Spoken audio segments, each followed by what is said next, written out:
tayo tumayo.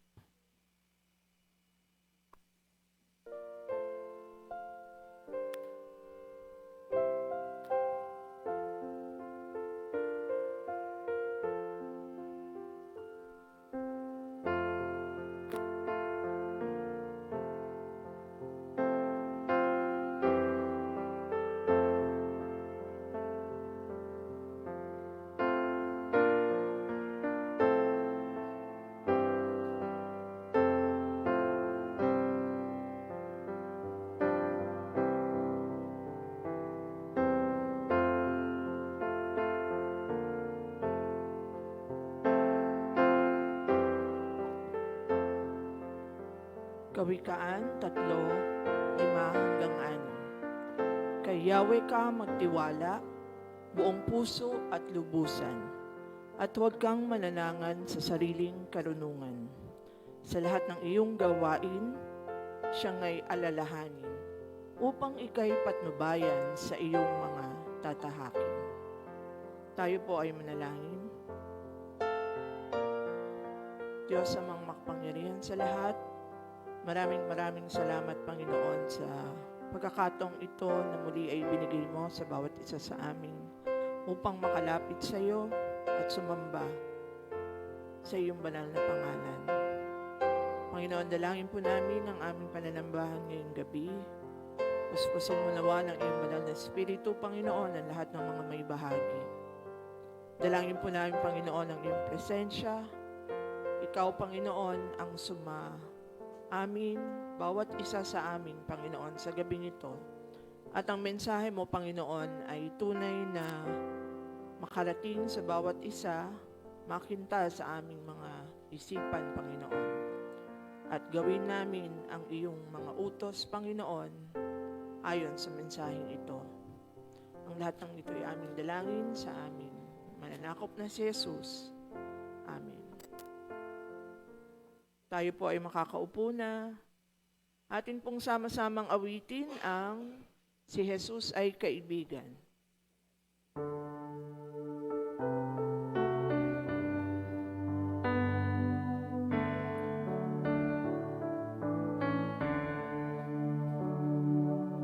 Si Jesus ay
Sa panahon pong ito ay magbibigay ng pasasalamat at testimony ang kapatid na Kia Madmedu.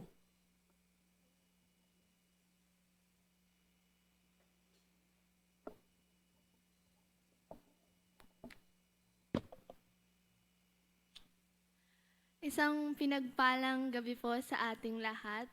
So, mag-share lang po ako ng blessings na binigay at patuloy na binibigay sa akin o sa pamilya ko ng Panginoon po.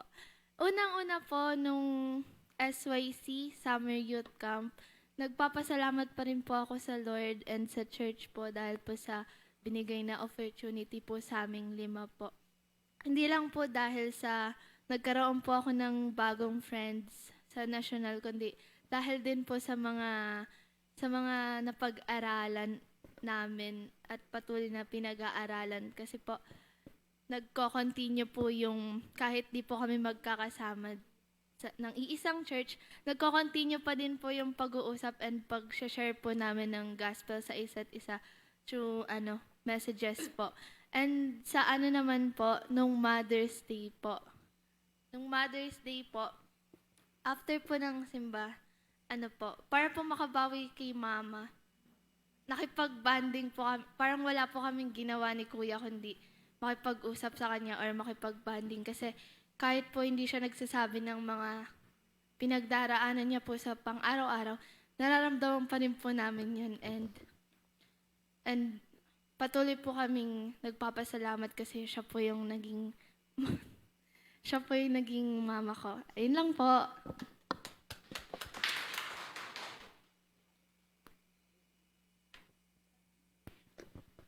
Mapagbalang gabi po sa ating lahat. Tayo po tumayo at umawit sa ating Panginoon.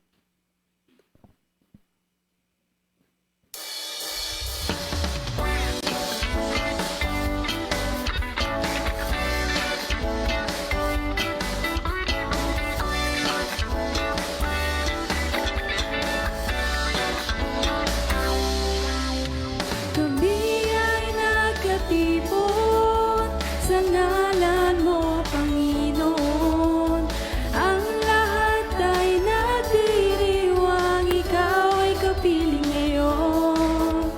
Umuulan ng pag-asa, kami ay nakakaisa. Ano man ang aming katayuan, inibig mo ng lubusan. Sabay-sabay nagagalak sa indak ng papuring ito. Sabay-sabay nagagalak sa sayaw at papuri sa'yo. Kamangha-manghang pag-ibig, lampas langit sa amin tumubos. Di karapat-dapat pagpalain, ngunit biyaya mo'y binuhos.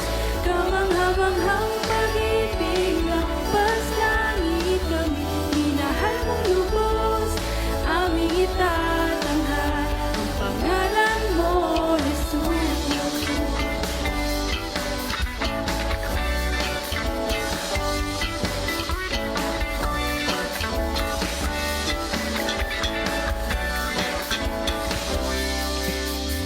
Kami ay nagkatipon sa ngalan mo, Panginoon. Ang lahat ay nadiriwang, ikaw ay kapiling ngayon. Umuulan ng pag-asa, kami ay nagkakaisa. Ano man ang aming katayuan, inibig mo ng lubusan. Sabay-sabay nagagalak sa indak ng papuring ito. Sabay-sabay nagagalak sa siyaw at papuri sa'yo. Kamangha-manghang pag-ibig, lampas langit sa amin tumubos. Di karapat-dapat pagpalain, ngunit biyaya mo'y binuhos. Kamangha-manghang pag-ibig, lampas langit kami, minahal mong lubos. Aming itatanghal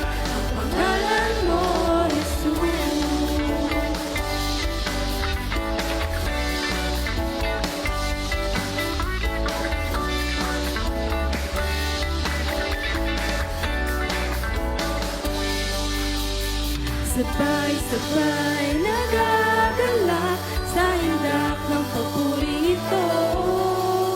Sabay-sabay nagagalak sa sayaw at papuri sa'yo. Kamangha-manghang pag-ibig lampas langit sa amin tumubos. Di ka dapat pagpalain, ngunit biyaya mo'y binuhos. Kamangha-manghang pag-ibig lampas langit kami minahal mong lubos. Aming itatanghal ang pangalan mo, Jesus. Kamangha-manghang pag-ibig lampas langit sa amin tumubos. Di ka dapat pagpalain, ngunit biyaya mo'y binuhos. Kamangha-manghang pag-ibig lampas langit kami minahal mong lubos. Aming itatanghal ang pangalan mo, Jesus.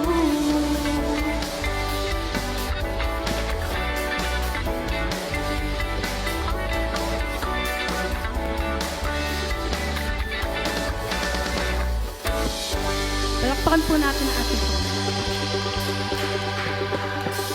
Dito po sa susunod na kanta, sabi nga po sa kanta na natatanging kayamanan ko'y ikaw ay sambahin, gaya ng dagat na hindi napapagal sa pag-alon.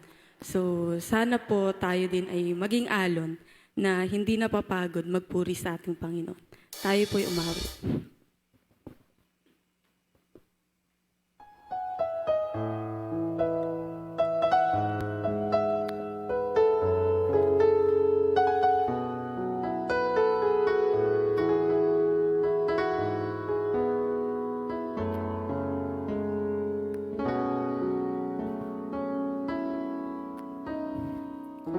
Kung mayroon lamang ako sanlibong buhay, hindi pagkakait lahat sa'yo'y ibibigay.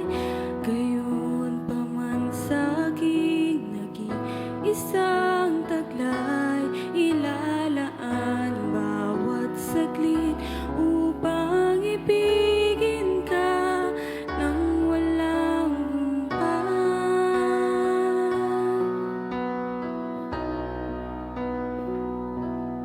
Gaya ng dagat na hindi napapagal sa pag-alon, puso ko ay sa'yo magmamahal sa habang panahon. Natatanging kayamanan ko'y ikaw ay sambahin. Wagas na pagsinta iyong dinggin, kalagit ng awitin.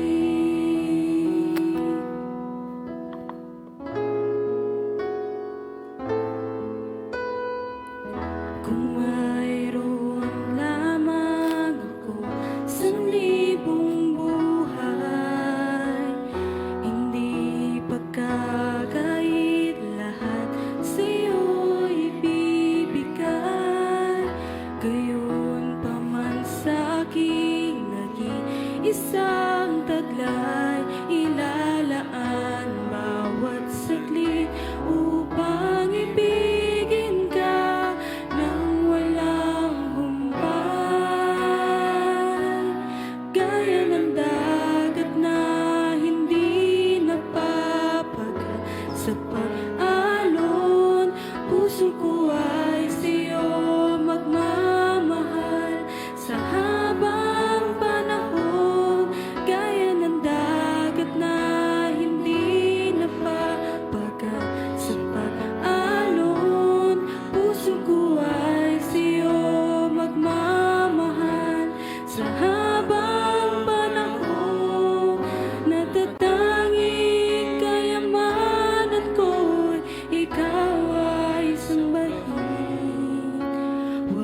po natin ang ating Panginoon.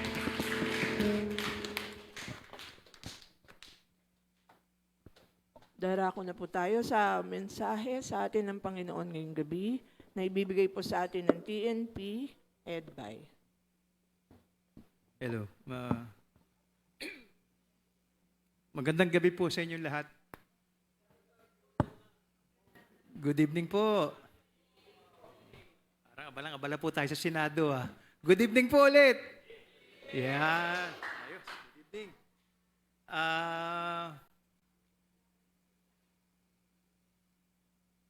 Dali po.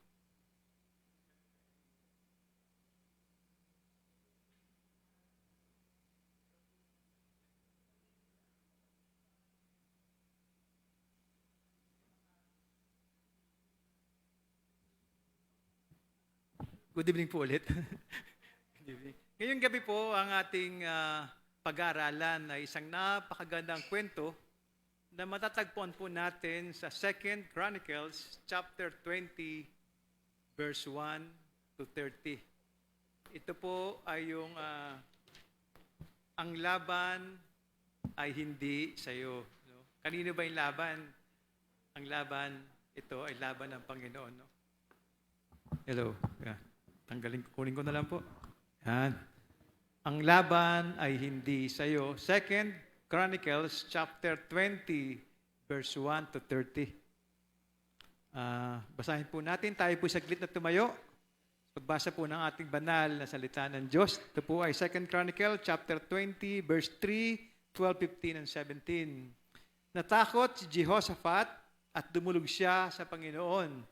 At sinabi niya, Diyos namin, wala kaming lakas na makaharap ang napakaraming sundalong ito.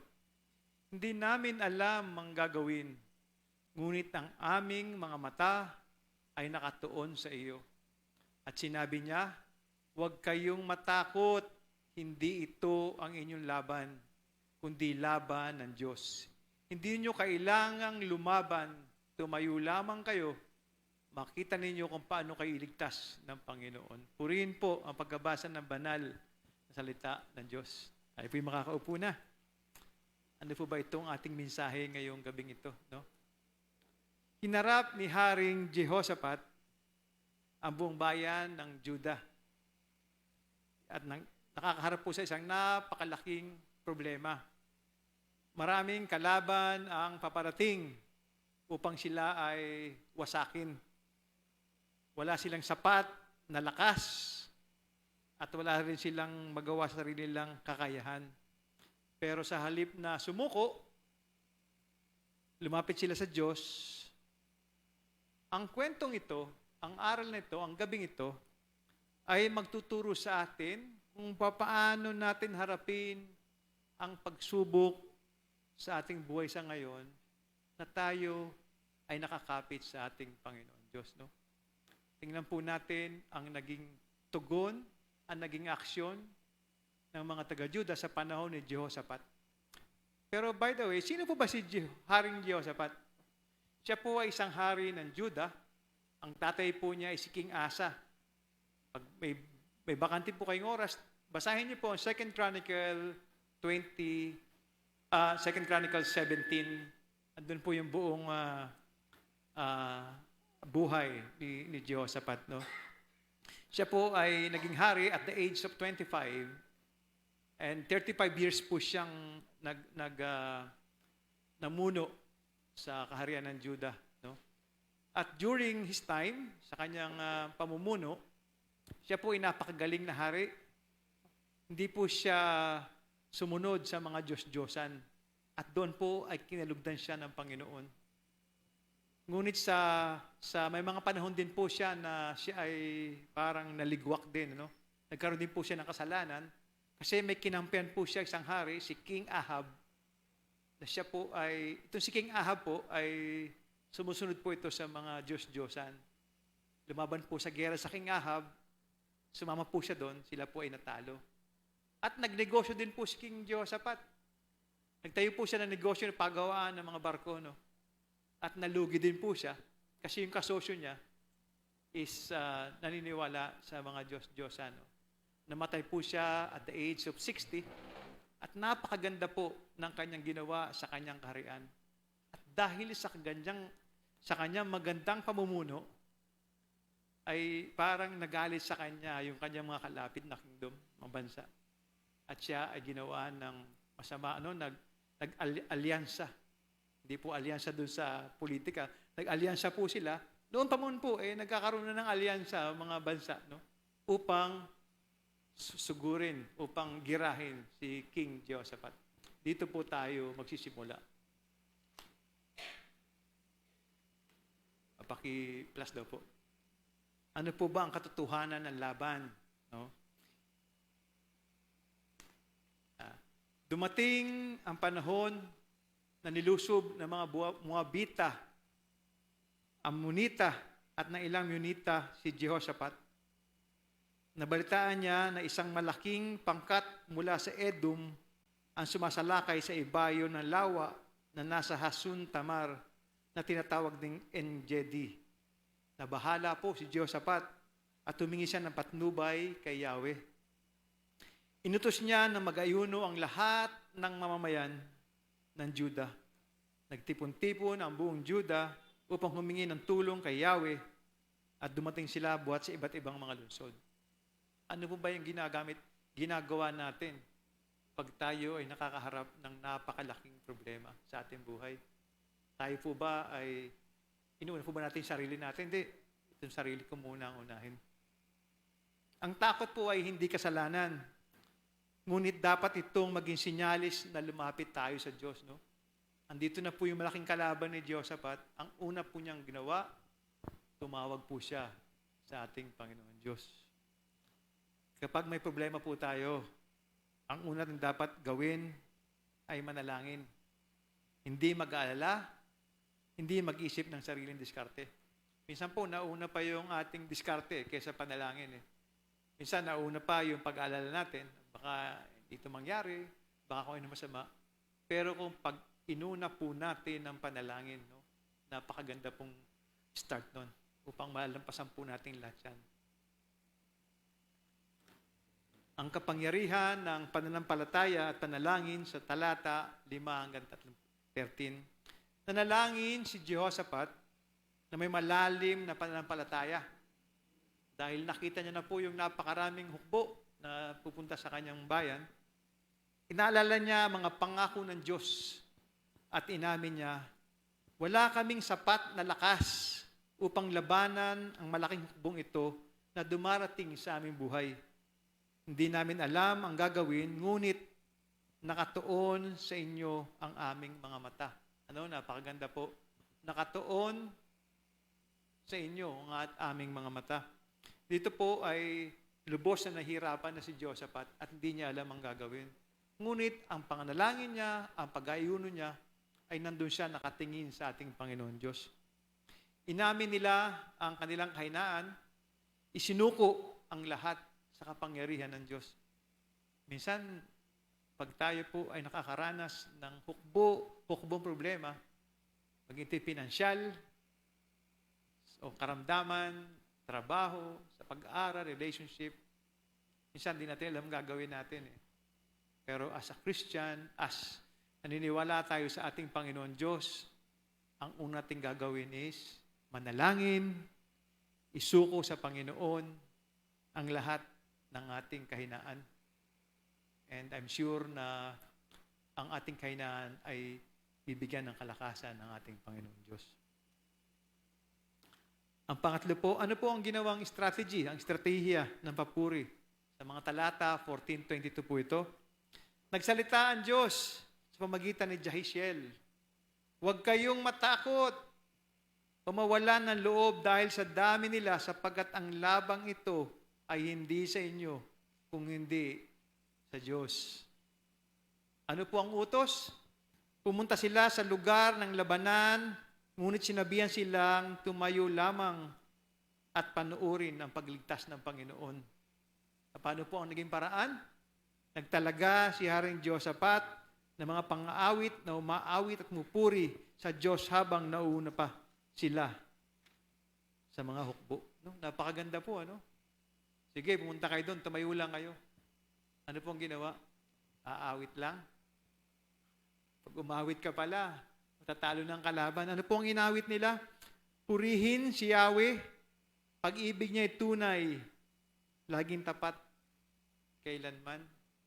Naalala ko po nung yung aking asawa ay bubuhay pa. Tuwing umaga po, pagkatapos niya mag-devotion, may praise, parang may praise and worship pa dun sa bahay namin umaga. Talagang umaawit po siya sa mga 2 kanta po yun, tapos gigising na ako. Sabi ko, parang may choir dito sa bahay, may mga second voice pa po eh.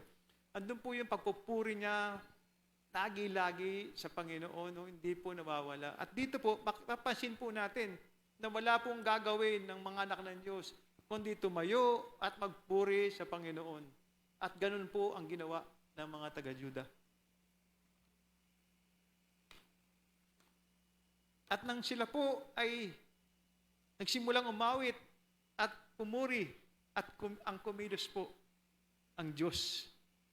Ginulo niya po yung mga kaaway. Kaya sila na lang ang nagpatayan. Sila po naglaban-laban. Ano?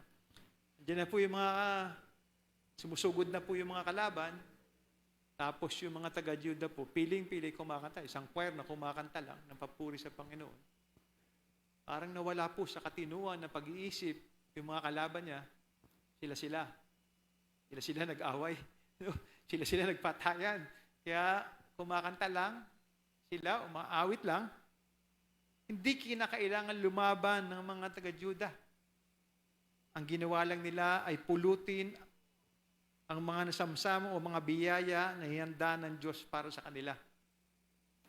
Nagkaroon ng kapayapaan at takot sa Diyos ang lahat ng kaharian nang marinig nila kung paano ipinagtanggol ng Diyos ang kanyang bayan. No? Nagkaroon po ng kapayapaan. Tayo po, alam natin na pagkakampi natin ng Diyos ay walang makakatalo sa atin. No? If God is with us, who will be against us? No? Palagi po natin tandaan na pag ang inunan natin ng Panginoon sa lahat ng ating buhay, sa lahat ng aspeto ng ating buhay, sa lahat ng ating pinagdaranasan, problema, kahinaan, o ano pang bumabagabag sa ating kaisipan, alam ko po na ang Diyos ang magbibigay sa atin ng kapayapaan sa ating mga buhay. Ano po yung mga praktikal na aral para sa ating buhay ngayon na maaari nating magamit out of this, dito po sa kwento ng buhay ni Josaphat?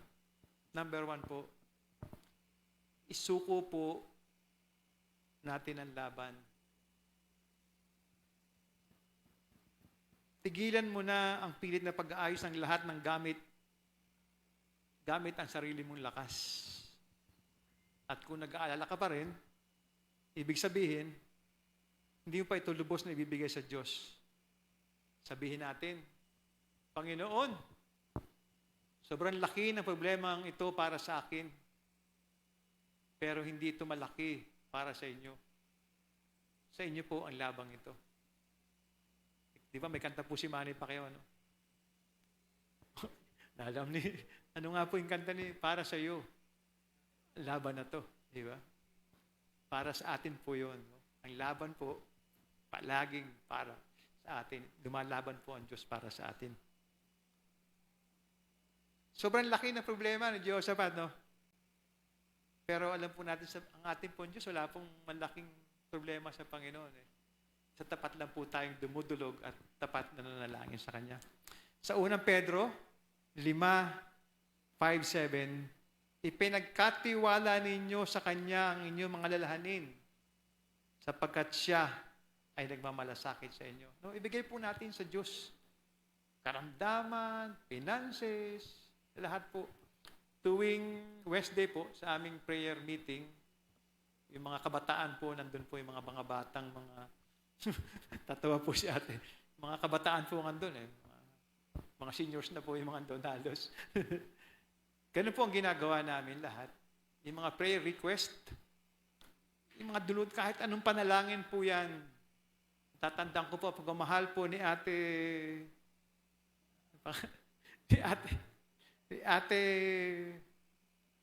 Ani at saka ni ate Oo. Yan pong dalawang yan, talagang mahal na mahal po nila ang kanilang mga anak. At wala pong Miyerkules na hindi nila binabanggit yung pagmamahal nila sa kanilang mga anak. Sana po naman, pinahalagan ninyo yung nanay ninyo. Kaya dalawa kong ate ng Mother's Day. Saka po si Kabeya, panay po ang prayer niya para po sa kanyang mga anak. Naging po si Ayis po palagong pinagpipray po ni Ate Irene dahil makapasa sa exam, mga ganyan. But true, no? Totoo po yon na talagang tinutugon ng Panginoon ang mga panalangin natin. Wala pong Miyerkules na hindi ipinalangin ng mga nanay ang kanilang mga anak. Ay ang tanong ko po, para sa mga anak, pinapanalangin nyo ba ang inyong mga ina? Hindi raw. Tanong ko yung anak ni Ate Ani, pwede ko pong tanongin yung anak nyo kung pinapanalangin. Hindi raw, Ate Ani. So, tandaan po natin na yung mother's love talagang kanya. Hindi po, dapat Mother's Day po ito, no? Pero talagang mahalin po ninyo yung kanyang magagandahang mga ina. At alam ko po na napakabisa po ng panalangin ng isang magulang. Number 2 po, magpuri bago makita ang tagumpay. Oh. Madalas, gusto mo nating makita ang solusyon bago tayo magpasalamat. No? Minsan, ganun tayo No? Saka nagpapasalamat pag okay na. Saka nagpapasalamat pag nakapasa na ako. Pero si Jehoshaphat po ay iba. Pumuri muna siya bago nila makita ang tagumpay. Hindi siya nag-alinlangan, walang worry sa kanya. Ito mangyayari. Kaya ang ginawa niya, nagpuri kagad siya sa Panginoon. Ang papuri po ay tanda ng pananampalataya. Kapag pumuri ka kahit may problema, sinasabi mo na mas pinagkakatiwalaan mo ang Diyos kaysa sa iyong kinatakutan. Balik po tayo dun sa prayer ministry namin. Meron din po doon na may mga karamdaman. Talagang, andun na po lahat yung mga alyansa ng mga problema doon sa aming pinapanalangin, mga prayer request, may mga sakit, finances, relation, lahat na po, nandun na po. Pero ang ginagawa po ng bawat isa sa amin ay nananalangin. Hindi pa nangyayari, nanalangin na po ang bawat isa. No, yan po yung isang napakaganda at inaanyayahan ko po kayo. Kung kayo po ay may time, ay tuwing 6:00 po ito. 1 oras lang po yun. Pero minsan naabot po ng 1 oras kalahati, no? Hindi pa nagsasaing hindi pa tapos yung yung prayer, no? Kaya, pero, no, napaka-effective po. Napakaganda po ng panalangin ito. Talagang sinasagot po ng Panginoon. Hindi man naaayon sa kagustuhan namin, pero andun po yung kasagutan ng Panginoon. Sa awit 121, 1 and 2, titingin ako sa bundok, saan manggagaling ang aking saklolo? Ang saklolo ko ay mula sa Panginoon na lumikha ng langit at lupa. Number 3 po ay humanda kang tumanggap. Madalas, kinakailangan pang lumakad ng mga tao papunta sa lugar ng labanan. Kinakailangan mo rin gawin ang iyong parte, manatiling matatag at sumunod sa Diyos para matanggap mo ang biyaya at tagumpay na inihanda para sa iyo. Hindi lang po puro dasal, kailangan din po ay mayroong aksyon. Hindi lang po pwede mag-aantay ka na lang. Kailangan lalaban ka rin. Kailangan matatag ka na sumusunod sa Diyos. Yun po yung importante, matatag na sumusunod sa Diyos. Sa Deuteronomy 1:30, ang Panginoon yung Diyos, ano muna sa inyo? Siya ang makipaglaban para sa inyo tulad ng ginawa sa inyo sa Ehipto. Sa Isaiah 41:10, ako ay isa sa iyo, huwag kang matakot, ako ang iyong Diyos. Hindi ka dapat mangamba, palalaksin kita, tutulungan kita, iingatan kita. at ililigtas kita. At the end of our prayer ministry, nandun po yung closing prayer no?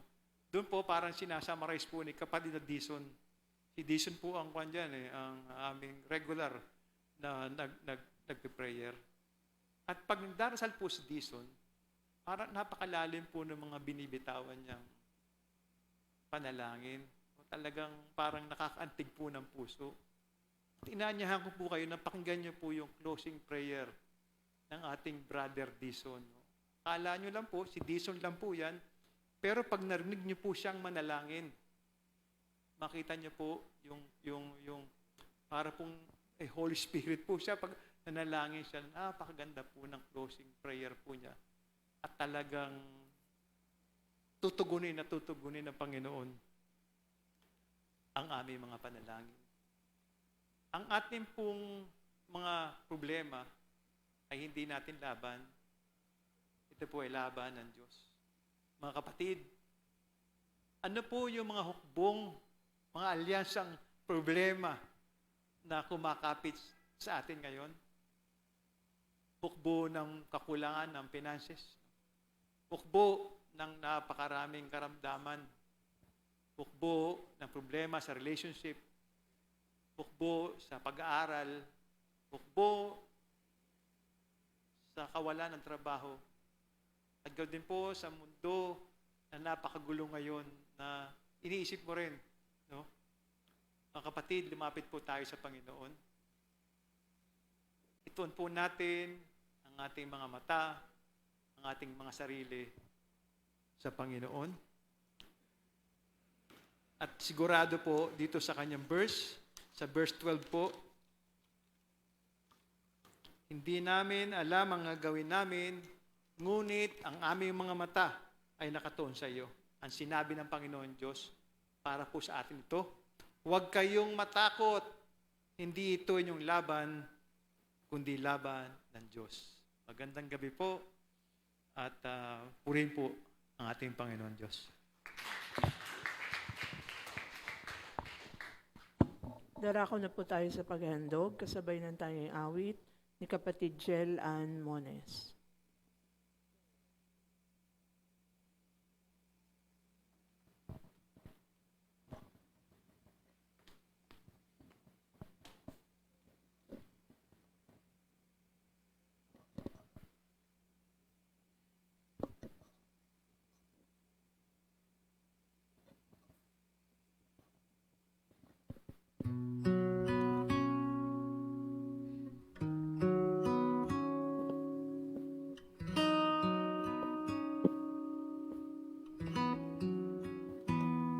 Dalangin ko'y maibalik, pananabik sa iyong piling. Noong una natagpuan, inilaan kaligtasan, sa krus ko na kami. Tunay na pag-ibig,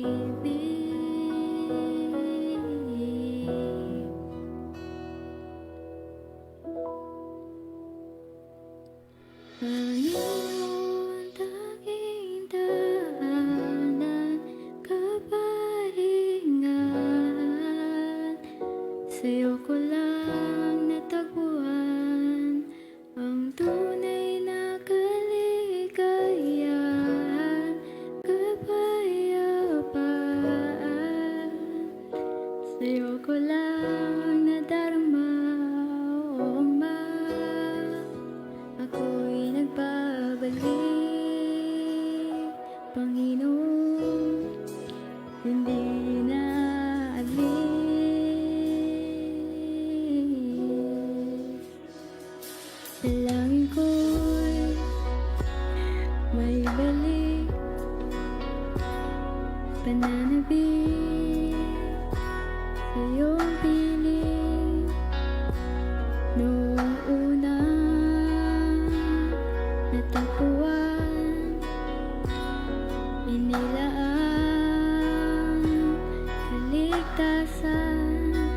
Sa krus ko nagkamit,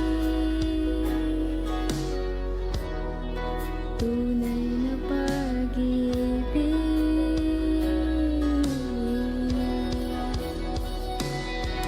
Panginoon, tanging tahanan, kapahingahan, sa'yo ko lang natagpuan ang tunay na kaligayahan, kapayapaan.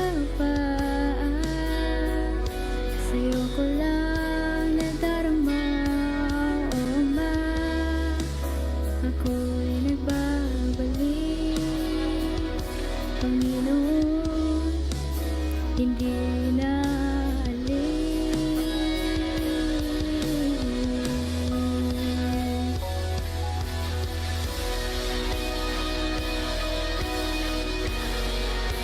Ako'y nagbabalik, hindi na alis.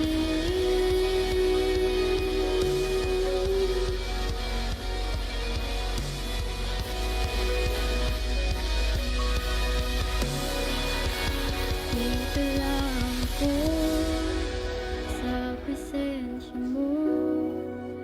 Ako'y kumakapit, ako'y nananalig. Dito lang ako, Jesus, sa piling mo. Sumasamba sa'yo lang, Ama. Dito lang ako sa presensya mo. Ako'y kumakapit, ako'y nananalig. Dito lang ako, Jesus, sa piling mo. Sumasamba sa'yo lang, Ama. Dito lang ako sa presensya mo. Ako'y kumakapit, ako'y nananalig. Dito lang ako, Jesus, sa piling mo. Sumasamba sa'yo lang, Ama. Dito lang ako sa presensya mo. Ako'y kumakapit, ako'y nananalig. Dito lang ako, Jesus, sa piling mo. Sumasamba sa'yo lang, Ama. O Ama, ako'y nagbabalik, Panginoon, hindi na alis.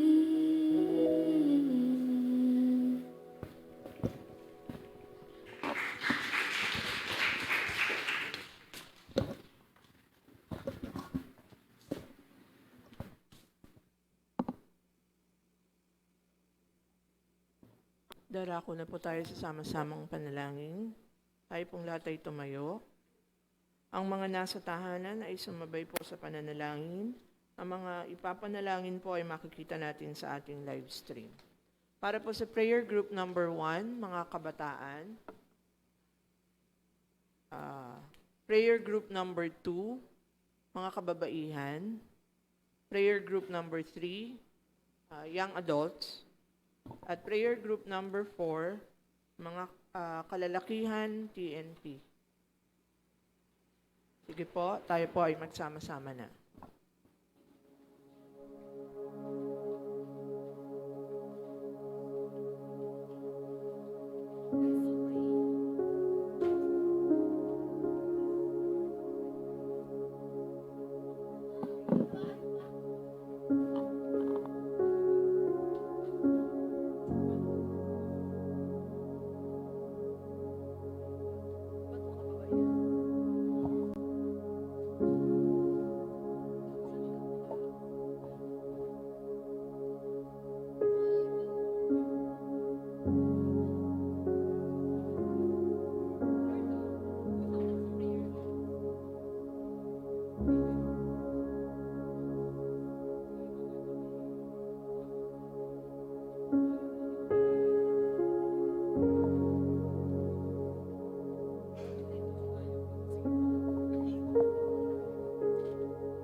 Tayo pong lahat ay tumayo.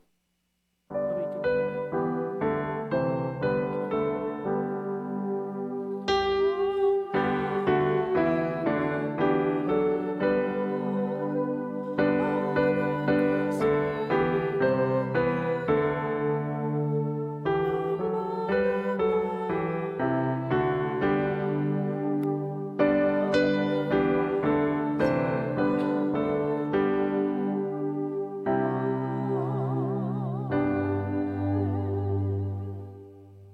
Tayo po'y manalangin.